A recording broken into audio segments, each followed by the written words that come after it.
नमस्कार जी। एसआईआर का ड्राफ्ट सूची जारी हो चुका है और बहुत से लोगों को जो है नोटिस भी आ चुका है। बहुत से लोगों को नोटिस आना अभी बाकी है। बहुत से लोगों का नाम एसआईआर की ड्राफ्ट सूची में नहीं आया है। अब परेशानी ये है कि एसआईआर की ड्राफ्ट सूची में नाम ना आने के बाद जो नोटिस आ रहा है उसमें जो डॉक्यूमेंट्स मांग रहे हैं उसको जमा कहाँ करना है, किसके पास जमा करना है, इन सब चीज़ों को लेकर के बहुत ढेर सारी दुविधाएं हैं। तो आज मैं इसका समाधान आपको बताता हूं कि अगर आपका एसआईआर की ड्राफ्ट सूची में नाम नहीं आया है और उसके बाद अगर आपको अभी तक नोटिस भी नहीं प्राप्त हुआ है तो आपको अपना डॉक्यूमेंट जमा करने के लिए कहीं जाने की जरूरत नहीं है। गवर्नमेंट ऑफ इंडिया और इलेक्शन कमीशन ऑफ इंडिया ने ऐसी व्यवस्था पोर्टल पर ही कर दी है कि पोर्टल से ही आप अपना जो है डॉक्यूमेंट सबमिट कर पाएंगे। तो मैं अभी ले चलता हूं आपको पोर्टल की तरफ और पूरा प्रोसेस स्टेप बाय स्टेप दिखाता हूं कि स्वयं भी आप अपना डॉक्यूमेंट घर बैठे ही पोर्टल पर आप अपना सबमिट कर पाएंगे। तो आइए चलते हैं पोर्टल की तरफ और जानते हैं कि अपना एसआईआर का ड्राफ्ट सूची में नाम ना आने की वजह से डॉक्यूमेंट मांगा जा रहा है उसको आप कैसे सबमिट करेंगे। तो चलिए देखिए, हम लोग ये गूगल की तरफ आ गए हैं। इस तरह आप गूगल ऑन कर लेंगे और गूगल खोलने के बाद यहाँ पर हम CI मतलब वोटर ID कार्ड का जो है जो हमारा वेबसाइट है उसको ओपन करेंगे। ओपन करके उसमें लॉगिन करेंगे और अगर आप पहले से साइन अप नहीं किए हैं तो आपको साइन अप करना होगा। देखिए ये साइन इन करने के बाद आपको इस तरह से दिखेगा।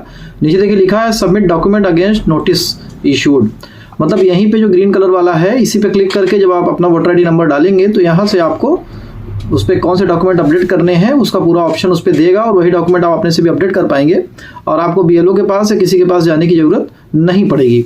ठीक है, तो आइए देखते हैं इसको कैसे लॉगिन करेंगे। और इसको अगर जैसे मान लीजिए आपका वो नहीं बना हुआ है वोटर ID कार्ड की जो है वेबसाइट पर, तो आप अपना जो है उस बनवा लीजिए।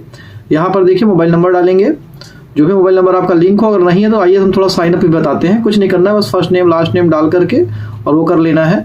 इस पर क्लिक करेंगे। अब देखिए यहाँ पर हम एपिक नंबर डालेंगे, वो एपिक नंबर जिसके अगेंस्ट आपको अपनी नोटिस चेक करनी है। तो देखिए यहाँ पे एपिक नंबर डालेंगे और एपिक नंबर डाल करके एक OTP भेजेंगे।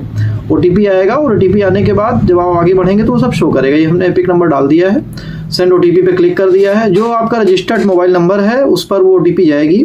अगर मोबाइल नंबर आपके वोटर ID कार्ड में रजिस्टर्ड नहीं है तो आप फॉर्मेट भर करके उसको रजिस्टर्ड कर सकते हैं अपना मोबाइल नंबर भी।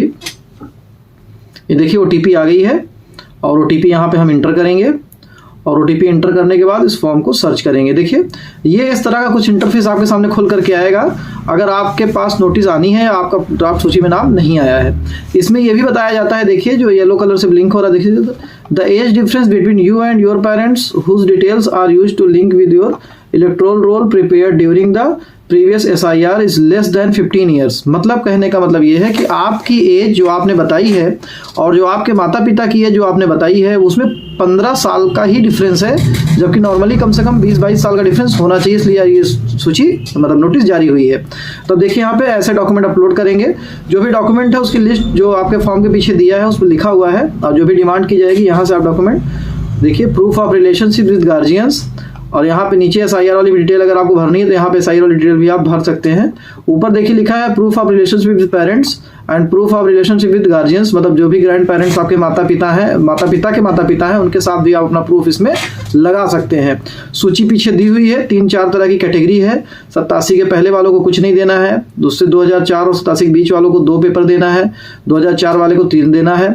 और यहाँ पर देखिए आधार नंबर अपना जो है यहाँ आप डालेंगे जब आगे ओके करेंगे तो। और ये साइन अप मतलब E-साइन का एक ऑप्शन है, मतलब आधार में E-साइन का मतलब ये होता है कि आपको OTP जाएगी और आधार आपका कंसेंट सबमिट हो जाएगा। अब देखिए यहाँ पे हम आधार नंबर सब डालेंगे, डाल करके OTP को जो है वो करेंगे। ये आधार नंबर यहाँ से डालेंगे, आधार नंबर डाल करके जो आधार में लिंक मोबाइल नंबर उस पर आपको OTP जाएगा और OTP आने के बाद OTP को यहाँ सबमिट करेंगे। ये देखिए